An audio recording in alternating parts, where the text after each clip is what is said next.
Assalamualaikum warahmatullahi wabarakatuh. Sahabat lovers yang berbahagia dan bermakna. Pada kesempatan yang sangat berbahagia ini, kita akan membahas sekilas tentang 6 jenderal perang terhebat dalam sejarah Islam. Namun sebelumnya jangan lupa untuk like, komen, subscribe and share. Selamat mendengarkan. Saat ini, Islam adalah agama dengan penganut terbanyak di dunia. Telah banyak peperangan besar yang mengisi perjalanan dalam sejarah Islam. Tentunya, perjalanan panjang itu pun telah dilalui oleh Rasulullah dan para pengikutnya dalam memperjuangkan Islam. Meskipun perjuangan yang dilewati cukup berat, tapi kejayaan Islam akhirnya bisa diraih salah satunya karena pemimpin perang yang mumpuni. Walau kaum muslim kalah jumlah ketika perang, namun para jenderal lah yang menyusun strategi untuk melawan kaum musyrikin hingga Islam dapat meraih kemenangan. Untuk itu, inilah 6 jenderal perang yang sangat pintar dalam menyusun strategi untuk menghadapi kaum musyrikin dalam sejarah Islam. Yang pertama Khalid bin Walid. Khalid bin Walid yang namanya sudah tidak asing lagi dalam sejarah Islam. Ia merupakan jenderal perang Muslim yang terhebat dan tak terkalahkan. Bahkan, ia dijuluki sebagai Saifullah, yang artinya pedang Allah. Khalid bin Walid merupakan sahabat Rasulullah yang sangat ditakuti di medan tempur. Bahkan sebelum memeluk Islam, Khalid bin Walid adalah panglima tempur bagi kaum Quraisy. Telah banyak peperangan yang dipimpinnya, seperti penaklukan tanah Arab dan Mesopotamia. Bahkan, Khalid bin Walid berhasil meraih kemenangan dalam perang, salah satunya Perang Yarmuk. Yang kedua Abu Ubaidah bin Al-Jarrah. Abu Ubaidah memeluk agama Islam 1 hari setelah Abu Bakar. Pada masa itu, umat muslim dimusuhi dan ditekan oleh kaum Quraisy. Ia ikut perjalanan berhijrah ke Habasyah, atau yang saat ini dikenal dengan Ethiopia, hingga ke kota Madinah. Abu Ubaidah mengikuti setiap peperangan dalam membela Islam, termasuk pertempuran besar pertama antara Muslim dengan Quraisy di Mekah dalam Perang Badar.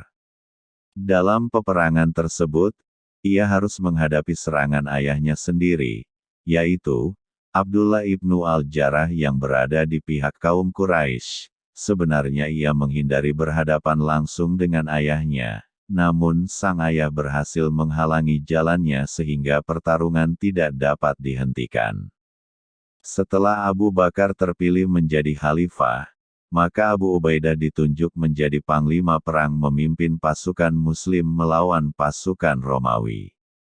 Yang ketiga Salahuddin Ayyubi. Ia merupakan jenderal pendiri dinasti Ayyubiyah yang wilayah kekuasaannya cukup luas, yaitu Mesir, Suriah, Mesopotamia, Hejaz, Yaman, dan sebagian wilayah di Afrika Utara.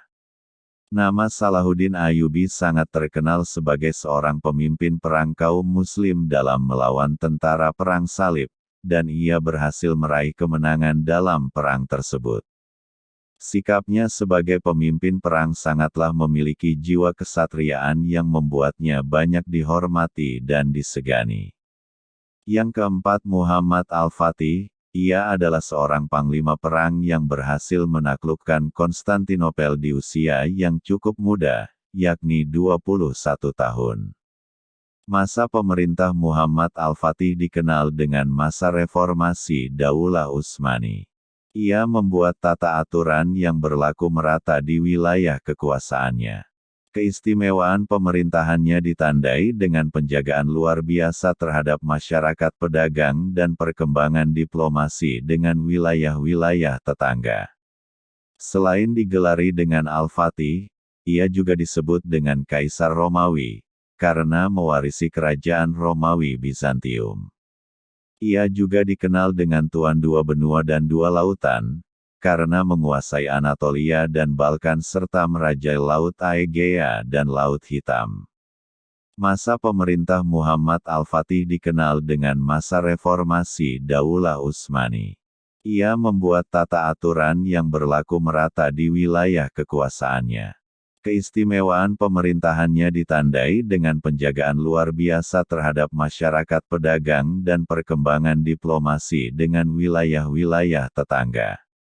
Selain dikenal sebagai pembuka jalan masuknya Islam ke Eropa, Muhammad Al-Fatih juga dikenal sebagai seorang yang toleran.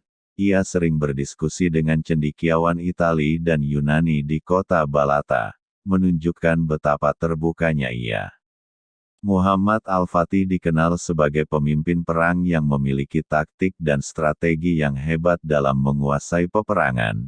Ia pun mendapatkan julukan Sang Penakluk, karena kecerdasan sebagai pemimpin. Yang kelima, Sa'ad bin Abi Waqqas. Ia merupakan sosok panglima perang terhebat dalam memerdekakan agama Islam yang terakhir dalam sejarah Islam, terutama sebagai panglima perang. Ia memiliki keahlian dalam memanah. Sa'ad bin Abi Waqqas dikenal sebagai pemimpin perang legendaris antara kaum Muslim dan Persia Majusi, dikenal sebagai Perang Qadisiyah. Dalam perang tersebut, kaum Muslimin mesti berperang melawan 100.000 pasukan, sedangkan saat itu kaum Muslimin hanya berjumlah 3.000 orang. Namun, Sa'ad bin Abi Waqqas berhasil memetik kemenangan dalam perang tersebut atas izin Allah.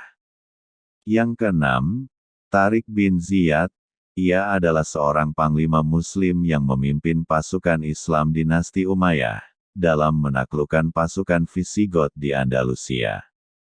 Ia memimpin pasukan besar menyeberangi lautan untuk menuju ke kerajaan yang dipimpin oleh Raja Roderick. Ia mengatur pasukannya di Bukit Besar, yang kini bernama Gibraltar atau istilah Spanyol untuk Jabal Tariq yang artinya Gunung Tarik. Sesuai dengan namanya, pertempuran besar tersebut kemudian dimenangkan oleh umat Muslim.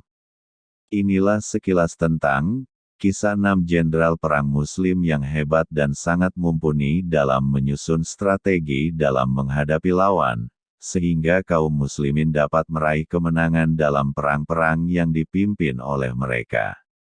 Bila sobatku sekalian tertarik dengan kisah ini, jangan lupa like, komen, subscribe, and share.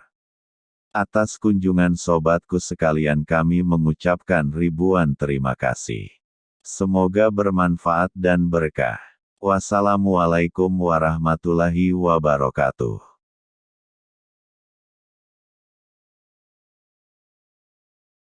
صل